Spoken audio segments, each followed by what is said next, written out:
어떠한 상태, 어떠한 경지에도 머물면 안 된다는 것에 대하여 이제는 어떠한 상태, 어떠한 경지에도 머물면 안 된다. 수많은 날들을 수행이라는 과정을 통하여 자신이 터득한 경지와 상태가 최상으로 여겨질지라도 과감히 떨치고 그곳에 머물면 안 된다. 존재에서 벗어나기 위해서, 즉 윤회법과 인과법과 생사에서 벗어나기 위해 해탈의 길에 머무는 것은 잘못되었다. 해탈은 해탈의 상태를 아는 것만으로 족하다. 왜냐하면 해탈만으로는 존재를 벗어날 수 없으며 오히려 해탈 상태는 존재와 합의를 이루기 때문이다. 또한 해탈도 존재 속에서 벌어지는 일이기 때문이다. 그러면 단일의식이면 존재에서 벗어날 수 있는가인데, 단일의식에서는 기본 상수값의 존재를 벗어나야 한다는 기본 전제가 없으므로 존재를 벗어날 이유가 사라진다. 따라서 단일의식 또한 못 벗어난다. 또한 단일의식도 해탈과 마찬가지로 존재 속에서 일어나는 현상이기 때문이다. 즉, 단일의식은 존재 속에서 존재할 것인가 말 것인가에 대한 to be와 not to be의 선택 자체가 성립하지 않는다. 다만 존재 속에서 깨친 자의 시각으로 인식할 뿐이다. 이렇게 되면 어느 사이 존재는 모습을 감춘다. 아무리 찾아도 존재는 드러나지 않는다.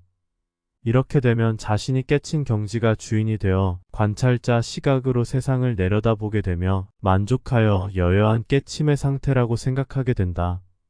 그러나 이것이 존재의 속임수이며 덫이다. 내가 어떻게 이런 것을 알 수 있었겠는가? 나도 그 상태, 그 경지에 머물러 보았기 때문에 아는 것이다. 그러나 그 상태로는 천번 만번 윤회하여도 결코 존재를 벗어날 수 없다는 것을 알았다. 깨침이라는 것은 해탈과 단일의식 등을 아는 것보다 어느 정도 깨침에 이르면 존재할 것인가 말 것인가에 대한 선택을 하는 것이 더욱 중요하다. 즉, 수행을 통하여 존재에서 벗어나야겠다는 마음을 일으킨 사람은 해탈과 단일의식 등을 알면 더욱 좋지만, 설령 몰라도 해탈과 단일의식 등에 머무는 사람보다 월등히 높은 깨침이 온 것이나 마찬가지다. 왜냐하면 이미 존재를 벗어나려는 원력을 세웠기 때문이다. 이것이 누구도 말한 적 없는 최상의 깨침이다. 만약 누군가 존재에서 벗어나려는 이유를 못 찾았거나 오히려 존재와 하나가 되길 원하는 사람은 평안한 마음으로 존재하면서 그 무엇을 해도 허물이 없다. 왜냐하면 그에게는 윤회도 인과도 존재도 사라져 보이지 않기 때문이다. 그런 사람은 존재하려는 원력을 세운 탓이다. 극단적으로 말하면 존재와 존재에서 벗어나려는 자와의 마지막 전쟁이 바로 지금 이 순간이기 때문이다. 결국 불성, 열애장, 해탈, 참나와 무아, 단일의식 등등으로는 어떤 형태로든 존재를 벗어날 수 없다. 반복되는 얘기지만 윤회란 없다는 확정성만 있다면, 즉 죽어서 다시 태어나지 않고 무가 된다면 무슨 존재며 벗어나려는 마음을 내겠는가? 한바탕 잘 놀다 가면 그만이다. 그러나 알면 알수록 지혜가 깊으면 깊을수록 직관을 통하여 점점 모습을 드러내는 것이 존재이다. 존재에서 벗어나려는 선택을 한 사람은 해탈과 단일의식의 경지와 상태에 머물면 안 된다. 이런 방법으로는 존재를 벗어날 수 없으며 전혀 새로운 방법을 찾아서 탐구해야 한다. 그것이 존재의 네 가지 기둥인 존재 시스템을 깊이 관하는 것이다. 존재에 대한 탐구를 더욱 깊이 해야 한다. 즉, 적이라고 하는 존재의 실체를 정확히 알아야 그 어떤 대책이라도 만들 수 있기 때문이다.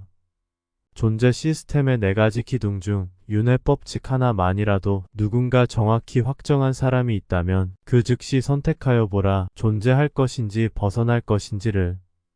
또한 인과법칙마저도 누군가 확정되었다면 그 즉시 선택하여 보라, 존재할 것인지 벗어날 것인지를.